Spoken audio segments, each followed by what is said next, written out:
zanakao fa mila vonjy mitady fahafahana fa teo zanakony feno ratsy tô fiaina mpahotana ny tena fiainako tô menatrano iantso anao fa tsy maintsy hitarainako mila anao a hitantana hoany amizay aleoko tsy te hitady ny hafa fefenao ny rehareako ny feoko mba enoy zay banga mba fenoy satria anao mahery de le zaza mba trotroy reto zay vavaka aminao Jeso fa mila fiainanay mba lavorary tompo aza filanjaka aminay ny fanjakany ratsy de miangavanao mba hiaro fa zay tsy matany raha io zava-pona zay raha tsisy anao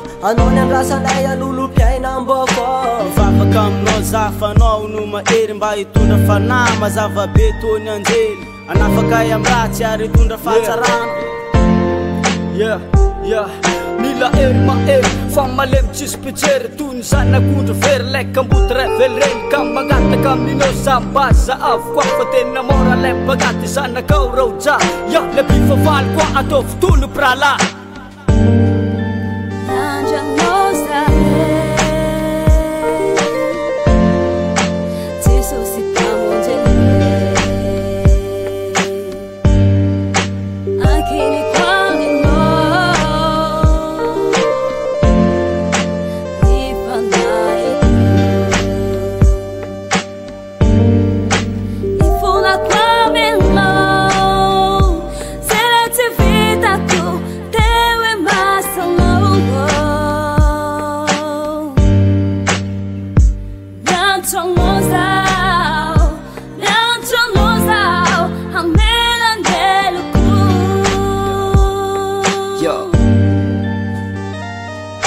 Tsy nanantrafidy fitrapana mangety reteny mamitadidy de ianao rery mandedy samy andro isan'andro magnantegnanao fahoavy ka tolotra pela-tagnanao le fiainako jiaby azafady kareso ty foko fa miandro itoetra kilanao afantarako ny atao ka velao ao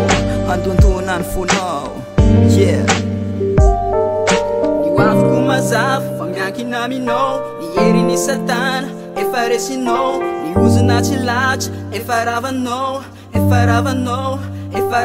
ny ranomasy fahorina solono fifalina ny alahelo ny akivina avelanao nangina ranomasy fahorina solono fifalina